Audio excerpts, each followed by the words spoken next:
Hello everyone, this is Rupesh Mishra and I welcome you all to your channel that is math वैथ।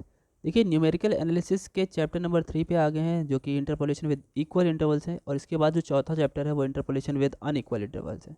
तो equal और unequal अलग अलग chapters में है।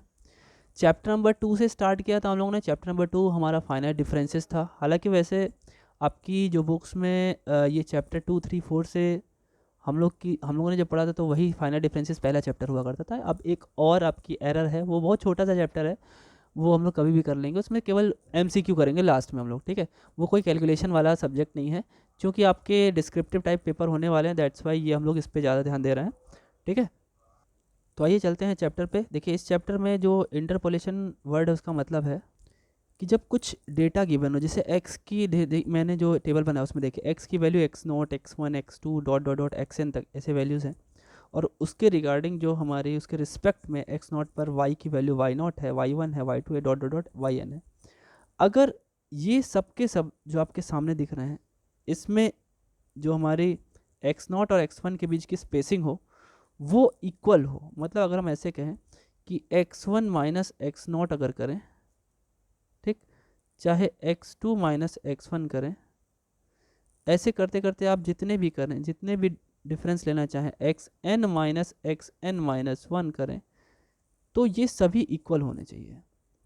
और अगर हम इनमें से कोई भी ऐसी वैल्यू फाइंड आउट करना चाहें जो कि इनके बीच में पड़े, लेट से कोई जैसे मैं बात करूं कि भाई एक्स आर कोई है जो कि हमारे एक्स नॉट एक्स से एक्स एन के बीच में पड़ता है, ये कंडीशन होते हुए कि सबके बीच का डिफरेंसेस जो सेम हो, और हमने एक्स आर फाइंड आउट करना है। एक्स आर लेट से गिवन है, और हमें जो वाई आर फाइंड आउट करना होगा वो भी उसी के बीच में ही आएगा कहीं ना कहीं। तो जब हम लोग वैल्यूज़ के बीच में कोई दूसरी वैल्यू फाइंड आउट करते हैं तो सच प्रॉपर्टी इज कॉल्ड इंटरपोलेशन, ठीक है। इसे क्या कहते हैं? इंटरपोलेशन। अभी तो मैं सिर्फ आपको समझा रहा हूँ, तो आप उसे सिर्फ समझने पे ध्यान दें। इसे इंटरपोलेशन बोलेंगे अगर हमें ये वाई आर फाइंड आउट करना हो किसी एक्स आर के लिए जो कि एक्स नॉट और एक्स एन के बीच में हो, ठीक है। ये कंडीशन के साथ साथ ये होना चाहिए, ठीक। और अगर हम ये कहें कि ऐसा कुछ नहीं करना, इसके कुछ बाहर का करना है, मतलब कोई एक ऐसा हमने, मैं यहाँ पे लिख देता हूँ।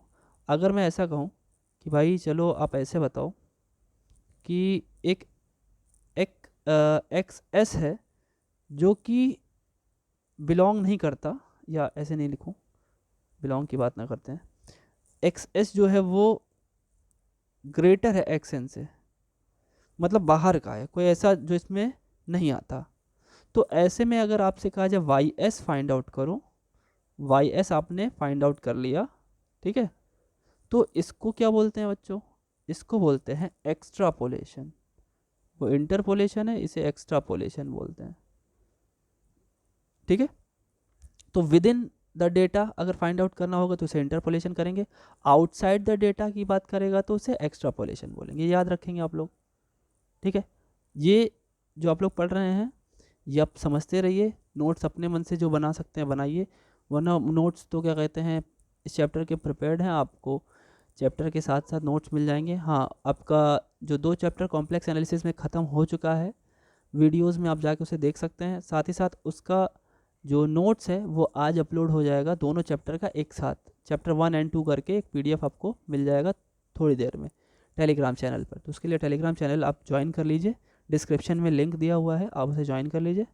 और इसके बाद हम लोग जब एमसीक्यू सीरीज़ शुरू होगी लगभग 1 से 1.5 महीने में, तो तब तक लगभग कोर्स ख़त्म होने वाला होगा, तो आप उसका भी लाभ ले पाएंगे, क्योंकि उसमें पीडीएफ्स मैं सारे डाल देता हूँ, ठीक है। तो चलिए आगे बढ़ते हैं। ये समझ में तो आ गया हो कि इंटरपोलेशन क्या होता है और एक्स्ट्रापोलेशन क्या होता है। अच्छा, इंटरपोलेशन का एक और आप सेंस ले सकते हो कि एक ऐसी वैल्यू जो हम इनके बीच में एडजस्ट करना चाहते हैं, x naught, x one, x two से लेके एक्स एन के बीच में कोई एक ऐसी वैल्यू हम एडजस्ट करना चाहते हैं जिस जो कि इनके डिफरेंस साथ में इक्वल हो, ठीक है। और वो वैल्यू इनके बीच में एडजस्ट करनी हो हमें, ठीक है। बीच में एडजस्ट करनी होगी तो हम उसे इंटरपोलेशन बोलेंगे, और बाहर एडजस्ट करनी होगी तो उसे एक्स्ट्रापोलेशन बोलेंगे, ऐसे भी कह सकते हो आप, ठीक है। तो चलिए, हमें क्या करना है, क्या रिक्वायरमेंट है इस चैप्टर की कैसे से फाइंड आउट करते हैं। देखिए इसके रिक्वायरमेंट्स हैं, इस चैप्टर में कुछ रिक्वायरमेंट्स हैं या एजम्पशंस हैं जो हमें पता होने चाहिए। सबसे पहली बात तो जो मैंने बताया कि दोनों का जो एक्स की वैल्यूज़ है उनके बीच का डिफरेंसेस सेम होना चाहिए, या आप यूँ कह लो नो सडन जंप्स, एक ही बार में कोई जंप ना मिले हमें, ठीक है। जंप्स या फिर फॉल्स, जैसे मान लीजिए एक्स नॉट की वैल्यू आई है, लिखी है लेट से 1, फिर लिखा है 2, फिर एकदम ही से आ गया बढ़ गई वैल्यू, खूब बड़ी हो गई 1 2, फिर सीधे 8 पे चला गया, ये तो फिर सेम डिफरेंस नहीं हुआ। हालांकि ये वर्ड जो लिखा है मैंने नो सडन जंप्स, ये एकदम बिल्कुल उसी की जैसा ही है कि दोनों सबके बीच में जो डिफरेंस है वो सेम आए, ठीक। अब एक चीज़ और सुनिए, अगर कभी ऐसी सिचुएशन आए कि हमें वॉर की सिचुएशन बोले कि आप ये समझिए, ये हम लोग से क्यों फाइंड आउट कराने को बोल रहा है ये चैप्टर, हम ये बुक क्यों पढ़ रहे हैं। हम लोग कुछ गिवन डेटा से एक ऐसा अनुमान लगा सके कि फ्यूचर में भी ऐसी अगर प्रोग्रेस या ऐसी डिमोशन चले तो कितना प्रोग्रेस या कितना डिमोशन हो सकता है, कितना फ़ायदा या कितना नुकसान हो सकता है अगर ऐसे ही हम ग्राफ बनाते चले जाएं। आपने देखा होगा कि न्यूज़पेपर में या टीवी पे या कहीं पे भी ग्राफ्स बने होते हैं किसी भी एक कंपनी के प्रोडक्ट्स के लिए, या किसी भी एक लेट से मौसम का ग्राफ होता है, तो वो एक तरह से अनुमान होता है, एक तरह से वो प्रोबेबिलिटी वो लोग लगा रहे होते हैं कि ये चीज़ हो सकता है। लेकिन क्या ज़रूरी है, बोलते हैं कि बारिश होने वाली है लेकिन होता है नहीं होती है, तो वो एक तरह से अनुमान होता है। लेकिन हाँ, मैक्सिमम केसेस में 90% या उससे ज़्यादा केसेस में आंसर सही आते हैं। उन्होंने ग्राफ पिछला बनाया होता है, उस ग्राफ के को औसत मानते हुए आगे सोचते हैं तो हमारा आंसर मिल जाता है। लेकिन अगर आप ये सोचिए थोड़ी देर के लिए, कोई कंपनी अगर वर्किंग में थी, जैसे जियो या किसी एक कंपनी को ले लें, वो वर्किंग में थी, वो वर्किंग में आगे बढ़ती चली जा रही थी लेट से, मतलब उसका प्रॉफिट प्रॉफिट प्रॉफिट उसको पता तो था नहीं। अच्छा ये मान लेते हैं ये 2018 से लेके 19 तक का ग्राफ है, उसको तो दिख रहा था प्रोग्रेस करेगा, तो उसने दिमाग लगाया चलो हम एक साल बाद की सोचते हैं 2020 में क्या होगा। तो उसने सोचा कि तब भी हमारी कंपनी ऐसे बढ़ के यहाँ पे पहुँच जाएगी, ये हाइट पहुँच जाएगी, ये ग्राफ मिल जाएगा उसको। लेकिन हुआ क्या, कोरोना आ गया, है ना, कोरोना आ गया। अब कोरोना आ गया तो ये क्या है, एक पेंडेमिक की सिचुएशन है, या मान लेते हैं पूरे देश में कहीं लड़ाई, जैसे यूक्रेन और किसके बीच में युद्ध हो रहा था भाई, रशिया, यूक्रेन और रशिया के बीच में युद्ध हो रहा था। तो उसके बीच में अगर देखते तो कई सारी कंपनियां तो डाउनफॉल कर रही हैं, या आप कोरोना की सिचुएशन ले लें, तो क्या ये जो उसने एक अनुमान लगाया था कि उसकी जो प्रोडक्ट सेल्स हैं या शेयर है उसके बढ़ेंगे, लेकिन क्या बढ़े, नहीं, वो तो नीचे होगा ग्राफ। तो आप सिंपल सी बात, जो चैप्टर आप पढ़ रहे हो इसमें इस चैप्टर का फ़र्क तब नहीं पड़ता या तब फ़ायदा नहीं है जब वॉर की सिचुएशन हो, पैंडमिक की सिचुएशन हो, मतलब इस बीच में हम ये चैप्टर नहीं लगा सकते। मतलब जब बात करेगा जैसे वॉर कहीं चल रहा है, उस वहाँ पे जा कर के आपसे कहा जाए इंटरपोलेशन निकालो किसी कंपनी का, ठीक है, तो ये वहाँ पे वर्क नहीं कर सकता, क्योंकि इस बीच में क्या होगा नहीं होगा कुछ नहीं पता, कब वॉर ख़त्म हो जाए, कब तक वॉर चले, कुछ पता नहीं। एंड सच सिचुएशन, इसमें क्या होगा, ये नॉट अप्लीकेबल होगा, ऐसे समय में नॉट अप्लीकेबल। अब ये क्यों लिखवा रहा हूँ मैं, ये एमसीक्यू पॉइंट ऑफ व्यू से है बच्चों, ठीक है, ये जितने भी पॉइंट्स होते हैं ऐसे टाइप के, वो एमसीक्यू के पर्पज से लिखाए जाते हैं, ठीक, ठीक है। अब हमें दिमाग में एक चीज़ और रखना है कि दीज डेटा नहीं बोलते, वैसे डेटम बोलते हैं, plural, this datum will be of polynomial function. मतलब ये जो भी डेटा दिया होगा वो जैसा भी देखने में आपको लग रहा है, आप उसे पॉलिनोमियल फंक्शन की तरह ही दिमाग में लेके चलेंगे, कुछ अलग थलग नहीं सोचेंगे, ठीक है, पॉलिनोमियल फंक्शन ही ये बनेगा। ये आ रही बात समझ में, ठीक है ना। अच्छा, अब ये तो हो गई रिक्वायरमेंट। अब हम देखेंगे इसके मेथड्स क्या हैं। मेथड इसके लगभग तीन ही हैं, जिसमें से दो तो हमें इसमें नहीं पढ़ने हैं चैप्टर में। चलिए पहले डिस्कस करते हैं फिर बताते हैं। देखिए मेथड में जो फर्स्ट नंबर पे हमारा मेथड है उसका नाम है ग्राफिक मेथड, ग्राफिक या ग्राफिकल मेथड। तो ग्राफिक मेथड क्या है, ग्राफ के थ्रू, जैसा कि मैंने अभी एक एग्जांपल लिया था कोरोना वाला, ये हमें नहीं पढ़ना है वैसे। पॉइंट नंबर 2 क्या है अपना, मेथड नंबर 2 क्या है अपना, curve fitting method. Curve fitting method. Curve fitting में क्या होता है भाई, सिंपल से ऐसे सुन लीजिए, अलग अलग टाइप के कर्व्स को फिट किया जाता है दूसरे दूसरे कर्व्स में। लेट से कोई एक पॉलिनोमियल, हम तो सिंगल पॉलिनोमियल मान के चलते हैं, डेटा हो सकता है कम ज़्यादा करके हो, तो कुछ ग्रुप ऑफ डेटा के लिए कुछ अलग ग्राफ बन गया, बाकी आगे की बात करें तो उनसे अलग ग्राफ बन गया। अब दोनों को फिट करना होता है, दो ग्राफ अलग अलग है, एक साथ उनको मैच करना होता है, तो जहाँ कॉमन पॉइंट मिलता है वहाँ पे मैच करते हैं। हालांकि इसके बारे में हम लोग को पढ़ना ही नहीं है इस चैप्टर में, हम लोग को जो पढ़ना है वो हमारा थर्ड पॉइंट है, विच इज़, देखिए क्या है वो इम्पोर्टेंट फॉर्मूला है जो कि है बाय द कैलकुलस ऑफ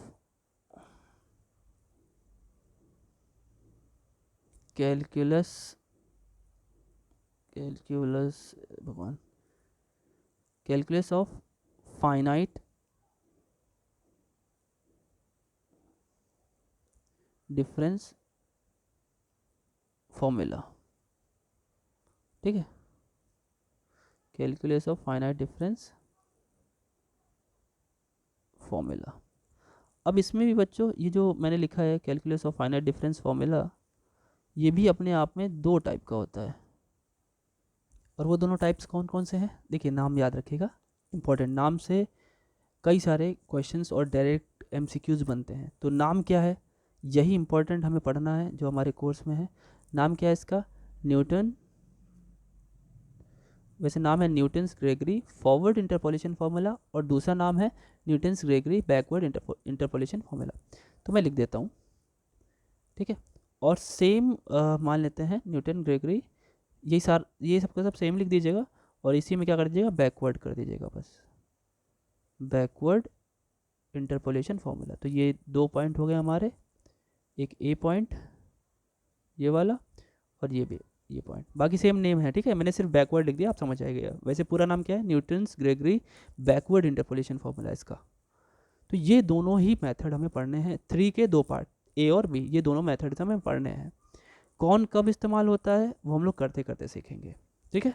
चलिए देखते हैं। तो बच्चों देखिए, मान लेते हैं कि हमारी जो x की वैल्यूज़ हैं, या इस तरीके से एक बॉक्स बना हुआ है जिसमें x की वैल्यूज़ हमें कितनी दे रखी हैं। x की वैल्यू पहली है a, दूसरी है a प्लस एच, तीसरी है a प्लस 2h, ठीक है। ऐसे करते करते a प्लस एन एच, कितनी वैल्यूज़ हो गई, वैसे n प्लस 1 वैल्यूज़ हो गई, ठीक है। ऐसे अगर हम f(x) की बात करें तो आप समझ रहे होगे, ये f ऑफ a होगा, f of a plus H होगा, ठीक है, f of a plus 2h होगा। ऐसे करते डॉट डॉट डॉट कितनी वैल्यूज़ होंगी, ये भी n प्लस 1 वैल्यूज़ होंगी, ठीक है। ये कितनी वैल्यूज़ हैं टोटल, ये आपकी, एक सेकेंड, ये these are n plus 1 values, है ना, n प्लस 1 वैल्यूज़, ठीक है। अगर n प्लस 1 वैल्यूज़ दी हैं तो हमें इसको क्या एज्यूम करेंगे, f(x) must be polynomial, must be a polynomial of degree n degree का पॉलिनोमियल, इसे हम लेट करेंगे क्योंकि हमें n प्लस 1 वैल्यू मिली है, क्योंकि एक कांस्टेंट रहेगा ही, है ना। ये इतना मिल गया। अब इतना मिलने के बाद हमको क्या क्या करना है, इतना मिलने के बाद हमको सबसे पहले एक पैरामीटर है जिसको हम p बोलते हैं, वो फाइंड आउट करना है, ठीक है। p क्या होता है समझिए, p आपका होता है, जैसे मान लीजिए हमसे कहा गया एक स्पेशल कि x एक गिवन है, ठीक है, x की वैल्यू मुझे कुछ लेट से r गिवन है, या कुछ भी गिवन है, तो हमें क्या करना है, उस x में से, या x को x ही मान लो, या ठीक है मान लीजिए r ही मान लेते हैं, और उस पर हमसे कहे कि specially f of x find out करो आप, ठीक है। ये क्वेश्चन में पूछेगा आपसे, x की वैल्यू लेट से 2 दे दी या 3 दे दी, कुछ दे दी, और आपसे कहेगा कि चलो आप इसको फाइंड आउट करो। तो करना क्या है, क्या चीज़ें आपको फाइंड आउट करनी पड़ती हैं। सबसे पहले आपने निकाला p, अच्छा वैसे आपकी बुक में p को u भी लिखा हुआ है, u भी लिख सकते हैं, स्मॉल u, आपकी बुक में स्मॉल u लिखा होगा, p भी चल सकता है, ठीक है। तो ये इसका फॉर्मूला होता है, जो आपने x पूछा है उसने, x is equal to r minus x naught, x naught मतलब पहले वाली वैल्यू, इसको क्या बोलेंगे, इसको बोलेंगे x0, इसे क्या बोलेंगे x1, इसे क्या बोलेंगे x2। मैं ऊपर लिख दे रहा हूँ, थोड़ा खिचपिच हो जा रही है लेकिन आप लोग समझ तो लेंगे ही। ये x2 x2 ठीक, और ये क्या है xn ठीक, ऐसे करते करते तो x0 और अपॉन में आपका स्टेप साइज आपको पता ही है, सेकंड माइनस फर्स्ट होता है ना। तो ये आपने पहले p या फिर u निकाल लिया, उसके बाद क्या करना है, आपको फॉर्मूला यूज़ करना है, Newton's Gregory forward interpolation formula. वो क्या है फॉर्मूला देखिए, तो फॉर्मूला क्या है, फॉर्मूला आपको लिखना है y is equal to f of x, और ये x वही है जो आपको फाइंड आउट करना था। यहाँ पे लेट से ये x की वैल्यू अगर r बोला है तो आप r रख देंगे। और फॉर्मूला क्या है, फॉर्मूला देखिए सबसे पहले आपको x0 यानी पहली वाली वैल्यू रखनी है f of a plus p upon 1 factorial, या आप u अपॉन 1 फैक्टोरियल भी लिख सकते हो, और एक बार फॉरवर्ड डिफरेंशिएशन, यानी इसके लिए आपको फॉरवर्ड डिफरेंस टेबल बनानी पड़ेगी। ठीक है, अभी क्वेश्चन आएगा मैं बताऊँ, क्वेश्चन भी करवाना है मुझे।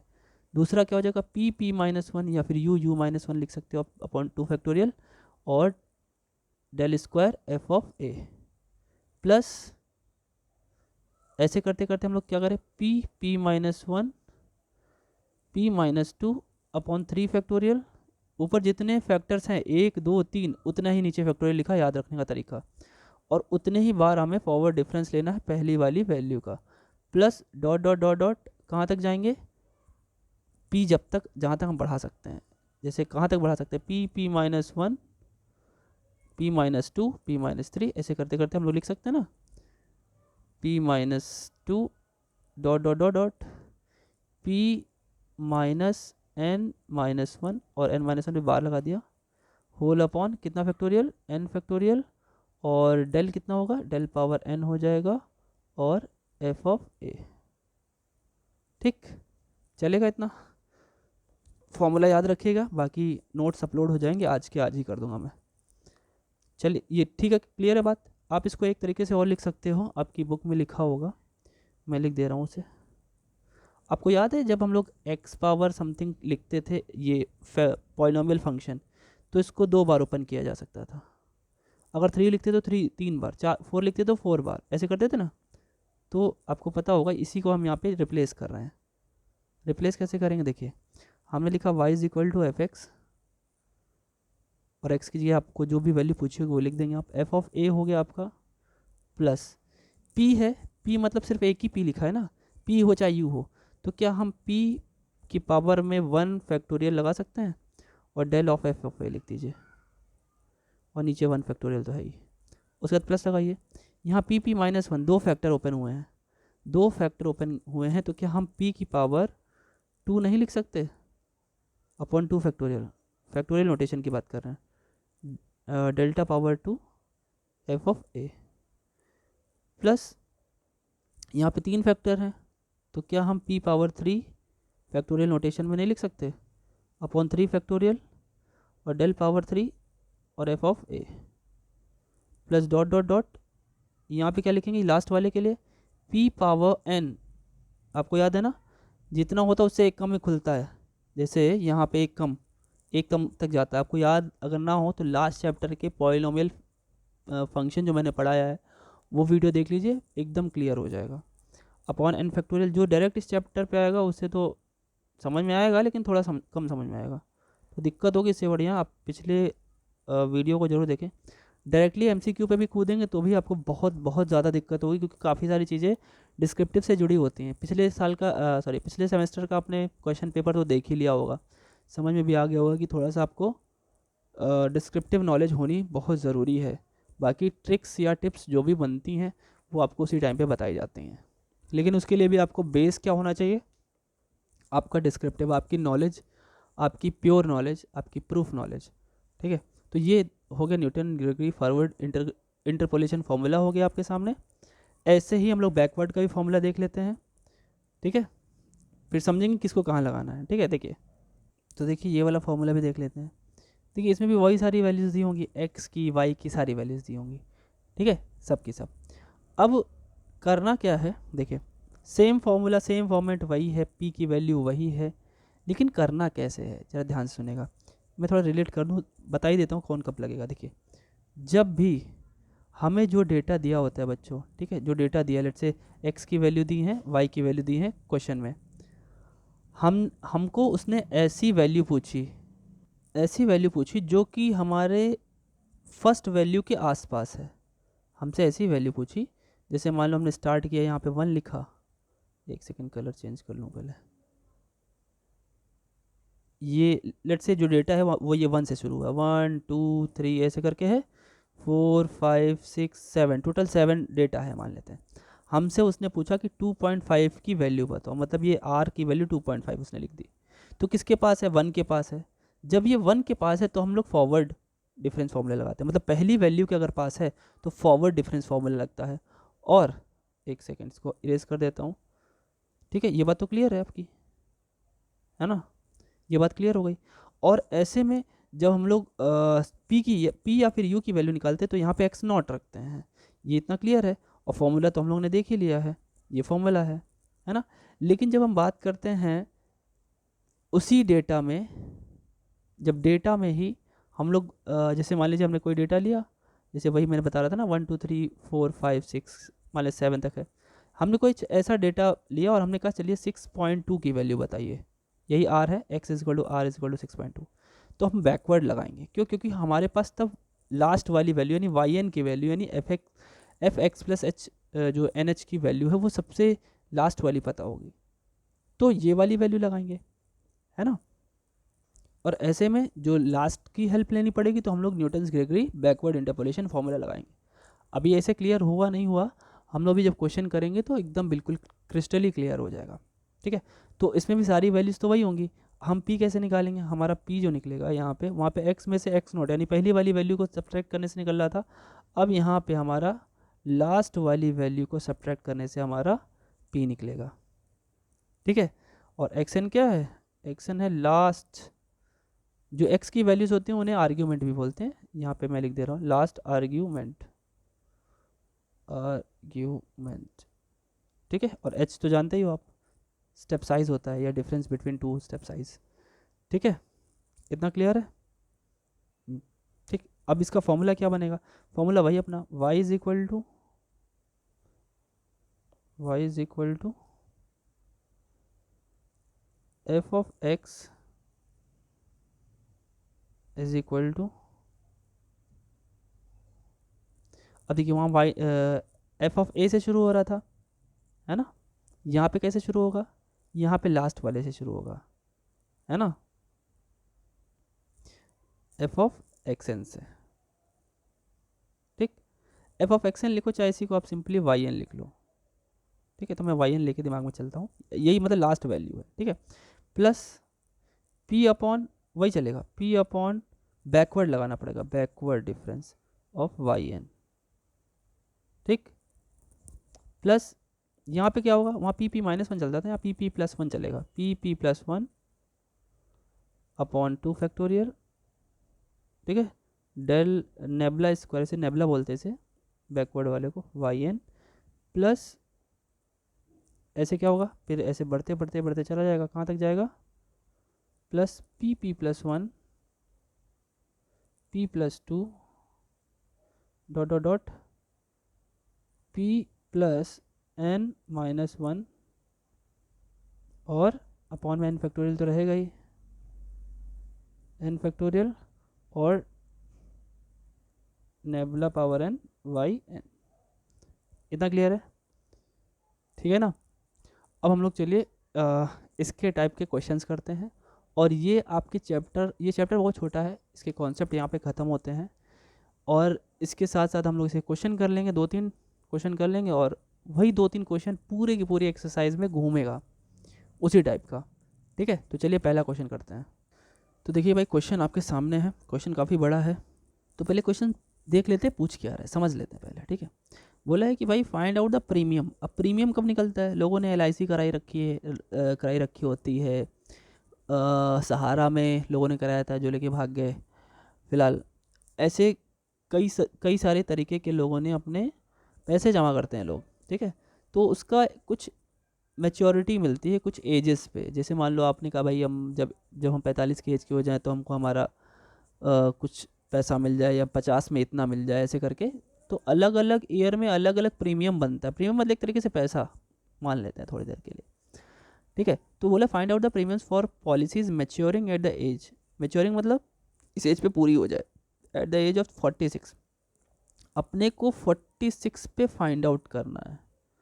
आप सही से देख पा रहे होंगे तो मेच्योरिटी जो एक्स बोल रखा है वो यहाँ पे एजेस हैं, एजेस हैं 55, 45, 50, 55। देखिए एजेस के बीच में 5 5 का अंतर है। यहाँ पे तो एच की वैल्यू कितनी हो गई, एच की वैल्यू यहाँ पे 5 हो गई, ठीक। एच की वैल्यू कितनी हो गई, लिख लो, एच की वैल्यू हो गई 5, ठीक। अपने को एक्स जो स्पेशली पूछ रहा है वो 46 पे पूछ रहा है। 46 किसके पास है बच्चों, एक्स नॉट के पास है कि एक्स एन के पास, मतलब पहली वैल्यू के पास है कि लास्ट वैल्यू के पास। तो देखिए 45 की जस्ट बगल में ही 46 आने वाला है।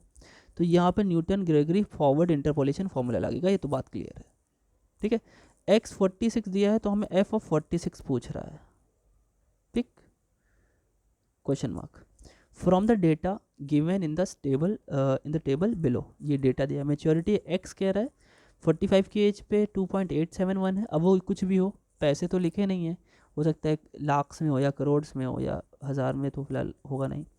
50 पे इतना है, 55 पे इतना, और ये तो कम होता चला गया। तो हो सकता है कुछ ऐसे शेयर में उन्होंने लगाया होगा कि वैल्यू कम होती चली जा रही है, जो भी है उससे हमें मतलब नहीं है। उसने बोला 46 की एज में मेच्योरिटी कितनी बनेगी, ठीक। चूँकि ये 45 यानी सबसे पहली वैल्यू यानी एक्स नॉट के करीब है, एक्स नॉट के करीब है, इस वजह से हम इसमें क्या लगाएंगे, Newton Gregory forward interpolation formula. तो नहीं फॉरवर्ड डिफरेंस टेबल भी बनानी पड़ेगी। तो चलिए सबसे पहले फॉरवर्ड डिफरेंस टेबल बनाते हैं। चलिए देखते हैं। देखिए मैंने बॉक्स तो तैयार कर लिया, एक्स की वैल्यू एफ एक्स की वैल्यू लिख ली। अच्छा डेल कितने तक ले गया, हमें 4 तक। क्यों ले गया 4 तक ये भी समझ लेते हैं। क्योंकि हमें यहाँ पे कितनी वैल्यूज़ दी हैं, 1 2 3 4 5, 5 वैल्यूज़ दे रखी हैं। हमने आपको बताया था इससे पहले जितनी वैल्यूज़ गिवन होती हैं बच्चों, उससे एक कम का हम लोग, कम डिग्री का हम लोग पॉलिनोमियल मानते हैं। तो 5 है, 5 है तो 4 तक का, ठीक। तो 4 तक का होगा तो 4 वाला ही हमारा डेल जो होगा 4 तक ही जाएगा। क्योंकि अगर हम 5 तक का डेल को लेकर जाएंगे तो वैल्यू 0 दे देगा, तो उसको लेने का कोई मतलब नहीं है। ले सकते हो 5 डेल 5 भी, डेल 6 डेल 7 कुछ भी ले लो, लेकिन 4 तक ही वैल्यू आपकी कांस्टेंट हो जाएगी। 5th 6th 7th तो सारे के सारे 0 हो जाएंगे। तो फॉर्मूले में जब 5th 6th 7th रखोगे तो क्या होंगे, उनकी सबकी वैल्यू 0 हो जाएंगी। तो क्यों रखें, है ना, कोई मतलब नहीं है। तो चलिए अब वैल्यूज़ को हम लोग सॉल्व करते हैं। यहाँ से हमको याद है कि फॉरवर्ड डिफरेंस में क्या करते हैं, इसको ले जाकर ऐसे माइनस करते हैं, ये तो करते हैं, इसको ऐसे माइनस करेंगे, इसको ऐसे माइनस करेंगे, इसको ऐसे माइनस करेंगे, ऐसे करते करते माइनस करते चले जाते हैं हम लोग, है ना, ये करते हैं। तो एक काम करते हैं, हम माइनस करते हैं और उनके बीच की वैल्यू यहाँ पे उसके सामने फर्स्ट डिफरेंस में लिखते हैं। तो चलिए थोड़ा सा बना लेते हैं ऐसे करके। इसको डिफरेंस आप लोगे तो आएगा -0.467। आप माइनस कर लीजिएगा, मैंने माइनस कर लिया पहले से ही। इन दोनों को करेंगे तो -0.321। इन दोनों को करिए माइनस, ये कितना आएगा -0.221। कर लीजिएगा आप लोग माइनस। इसको माइनस करेंगे तो -0.150। अब इसके आगे की बात करेंगे तो इन दोनों को माइनस करना पड़ेगा, है ना, इसको और इसको। तो इन दोनों को माइनस करिए तो कितना आएगा 0.146 पॉजिटिव आ जाए, क्योंकि नीचे वाली वैल्यू छोटी है, ऊपर वाली वैल्यू बड़ी है। फिर इन दोनों को करेंगे तो कितना आएगा 0.100। फिर इन दोनों को करेंगे तो कितना आएगा 0.071, ठीक। और आगे बढ़ेंगे, इन दोनों को करेंगे तो अब यहाँ पे भी माइनस आएगा, -0.046। यहाँ करेंगे इन दोनों को तो -0.029। इन दोनों को करेंगे, डेल 4 वाला क्या आएगा -0.017। तो ये हमारी फॉरवर्ड डिफरेंस टेबल तैयार हो गई, ठीक है। फॉरवर्ड डिफरेंस टेबल तैयार हो गई। अब हम लोग चलते हैं पी निकालने। नाउ पी क्या निकलेगा, पी का फॉर्मूला क्या होता है, वही जो बताया था। अगर आप फॉरवर्ड इंटरपोलेशन फॉर्मूला लगा रहे हो, पी बोलो चाहे यू बोलो, आपके बुक में u लिखा होगा, u भी चलेगा, p भी चलेगा, दोनों चलेंगे, ठीक है। जितनी भी हमारी कानपुर यूनिवर्सिटी की बुक्स हैं, कानपुर लखनऊ उधर की बुक्स में पी ज़्यादातर लिखा होता है, बाकी यहाँ की बुक्स में मैंने यू देखा हुआ है, तो कोई बात नहीं है, एक ही चीज़ है, पी या फिर यू। ये क्या है, फॉरवर्ड है, एक्स नॉट का हेल्प लेगा ये पहली वाली वैल्यू का, अपॉन में कितना हो जाएगा एच। एक्स आपकी क्या थी पहले सोच के देख लीजिए, एक्स जो आपको निकालना था, फाइंड आउट जो करना था, क्या था वो, आई थिंक 46 था, हाँ 46, तो 46 रखिए यहाँ पे। 46 में से सबसे पहली वैल्यू थी आपकी 45 डिवाइडेड बाई एच यानी 5 था, तो यानी 1/5 आ गई, पी की वैल्यू कितनी आ गई 1/5। ठीक है, ठीक है, पी आ गया, अब अपने को फॉर्मूला यूज़ करना है, तो हम लिखेंगे using Newton Gregory forward interpolation formula, पूरा लिख लेंगे, यूजिंग व्हाट, मैं शॉर्ट में लिख देता हूँ, Newton Gregory forward interpolation formula, बड़ा ही खतरनाक शॉर्ट फॉर्म बन गया, NGFIF, जैसे लग रहा कोई खतरनाक संगठन है। फिलहाल फॉर्मूला क्या है, फॉर्मूला याद होगा आपको, y is equal to, formula याद कर लिया करिए, बड़ी सिंपल फॉर्मूला है, fx इज इक्वल टू, आपको पता पहली वैल्यू से शुरुआत होगी तो f of a, x naught भी बोल सकते हैं यहाँ पे, कोई दिक्कत नहीं है, प्लस p/1, है ना, p/1 del of f of a, plus p-1, इसमें तो एक कम होता जाता है, अपॉन 2 फैक्टोरियल, और del power 2 f of a, ऐसे करते करते कहाँ तक, जितनी हमें पावर की ज़रूरत हो, मतलब ये पूरा तो नहीं, ये पूरा फॉर्मूला यहाँ पे n वाला भी आप लोग लिखेंगे, मैं ही लिख देता हूँ नहीं तो आप कन्फ्यूजन में ना पड़े बस, तो plus dot dot dot last term भी लिख दीजिए, plus p-1 p-2 dot dot dot dot bracket बनाइए, p-n-1 और से ब्रैकेट लगा दीजिए, और del power n f of a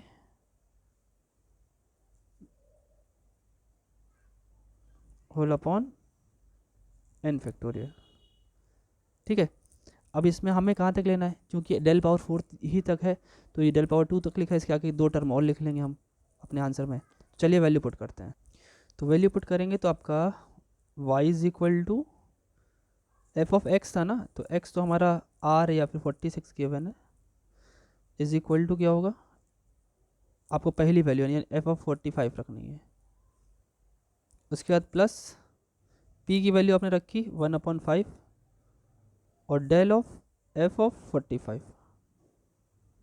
ठीक, ऐसे और आगे बढ़े, p-1 p-1 और del square f of 45/2 factorial, ऐसे कितने तक रखेंगे, 4 तक ही तो डेल है, तो चलिए 4 तक का लिख लेते हैं, 1/5 p-1 p-2 हो गया, फिर del power 3 f of 45 divided by 3 factorial. एक और लिख लेते हैं, p-1 p-2 p-3 del power 4 f of 45 divided by 4 factorial. कुछ अगर राइट में कट रहा हो तो आप लोग लिख लीजिएगा, सोच के समझ लीजिएगा, मे भी कटना नहीं चाहिए, कोई नहीं। देखिए 4 तक लिख लिया, ऐसा ही समझ तो गए होंगे आप। अब सबकी वैल्यू रख देते हैं, सबकी वैल्यू है क्या वैसे दिखा देता हूँ आपको, देखो ध्यान से देखना, सबकी वैल्यूज़ आपकी जो सबसे पहली वैल्यू जो है f ऑफ 45 की, f ऑफ 45 की वैल्यू ये है कि 45 के सामने f ऑफ 45 आ गया। ठीक है, और ये क्या है आपका डेल ऑफ, ये डेल ऑफ f ऑफ 45 है, ये क्या है del of del 2 of f of 45 है, ये डेल 3 ऑफ f ऑफ 45 है, ये डेल 4 ऑफ f ऑफ 45, ये सारी वैल्यूज़ रख देनी है हमको। आप चाहो तो सर्कल बना के भी रख सकते हो, लेकिन कोई बात नहीं है, सर्कल लगाने की जरूरत नहीं, खिचपिच हो जाएगी, डिस्क्रिप्टिव लिख रहे हो तो भी साफ़ सुथरा ही लिखना पड़ेगा। तो चलिए रखिए वैल्यू, आप जैसे वैल्यू रखेंगे तो f of 46 is equal to, ठीक, f ऑफ 45 की वैल्यू आपने रखी कितनी है 2.871, 2.871, ठीक है, plus 1/5 del of f of 45 कितनी वैल्यू थी, -0.6467।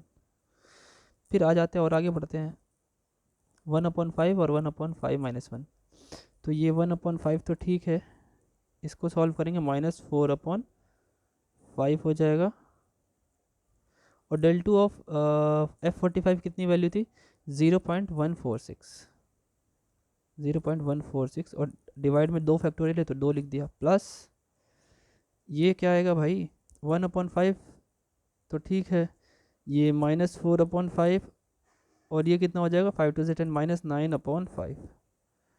डेल 3 ऑफ F45 कितना होगा, इसकी वैल्यू कितनी होगी, ये होगा अपना -0.046 डिवाइडेड बाई 3 फैक्टोरियल तो हो जाएगा 6।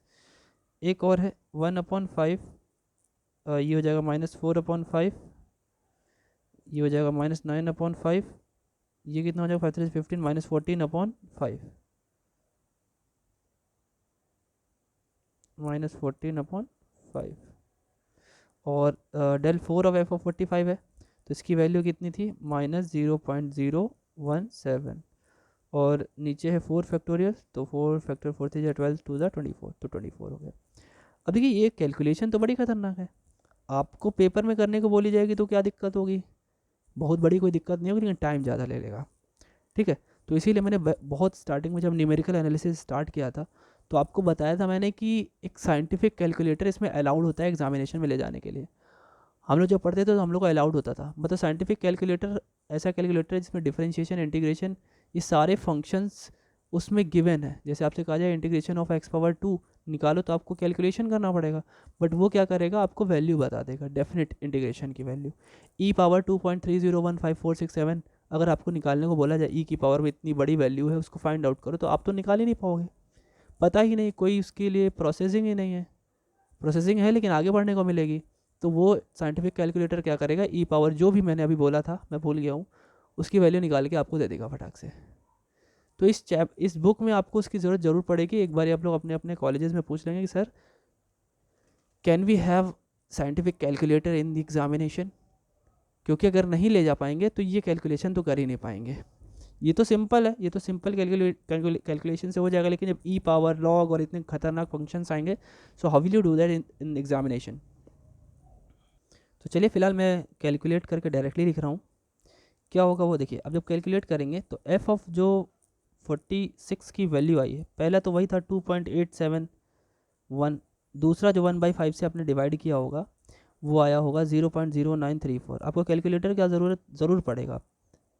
तीसरा आई वैल्यू 0.01168, चौथी वैल्यू -0.002208, और लास्ट आई वैल्यू 0.0005712। अब इन सबको सॉल्व सब्ट्रैक्ट जो भी करना है कर लेंगे तो आपका आंसर आएगा 2.763 एफ ऑफ 46। ये प्रीमियम आ रहा है at the age of 46। Approx, हमेशा अप्रॉक्स लिख करके हम लोग नदी में यानी गंगा में अपने मैले हाथ धो लेते हैं, कि अगर आंसर इस 2.76 के से कम थोड़ा या थोड़ा ज़्यादा आएगा तो हमने अप्रॉक्स लिख करके अपना आंसर सही कर लिया कि इसी के आसपास आएगा।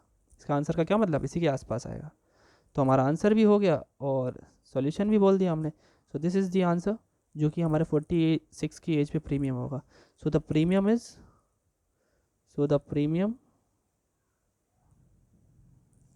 at 46 years of age is 2.763 approx. आई बात समझ में, कैसे Newton Gregory forward interpolation formula use करते हैं। ठीक है, इसके 2 क्वेश्चन हम लोग और करेंगे, 2 से मैक्सिमम 3। मतलब ये तो टाइप 1 है, ये सिंपल डेटा पे जो हमारा सॉल्यूशन आधारित है। इसके बाद जो हमारा डेटा होगा वो इंटरवल टाइप होगा, जैसे हम लोगों ने क्लास 10th में पढ़ा था ना, इंटरवल वाला जो मीडियन निकालते थे। एक सिंपल था जिसमें एक्स की वैल्यू डायरेक्ट दी होती थी, और एक जो इंटरवल टाइप होता है। तो इंटरवल वाला टाइप जो होता है वो हम लोग नेक्स्ट वीडियो में करेंगे, है ना। इंटरवल टाइप जो होगा वो हम लोग नेक्स्ट वीडियो में करेंगे। ये टाइप 1 हमारा सिंपल डेटा हो गया है, ये हम लोग नेक्स्ट में करेंगे। ठीक है, उसके साथ साथ आपको पता होना चाहिए ये चैप्टर ख़त्म हो जाएगा, चैप्टर क्या होगा, फिनिश, एंड हो जाएगा ये। फिर हम लोग चैप्टर नंबर क्या करेंगे, चैप्टर नंबर आपका आई थिंक 2 3 4 करेंगे इसके बाद, जो कि अनइक्वल इंटरवल है।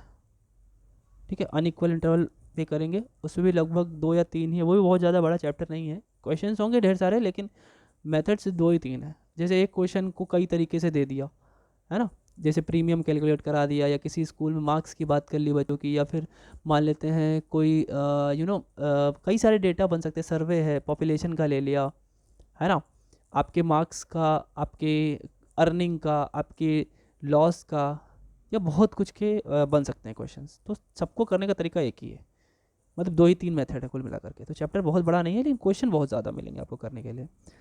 ये चल रहा है, साथ ही साथ आपका कॉम्प्लेक्स एनालिसिस में हम लोग चैप्टर 1 हो गया है, चैप्टर 2 हो गया है। इन दोनों के नोट्स अभी थोड़ी ही देर में आपको अपलोडेड मिल जाएंगे टेलीग्राम, उसके लिए ज्वाइन कर लीजिए।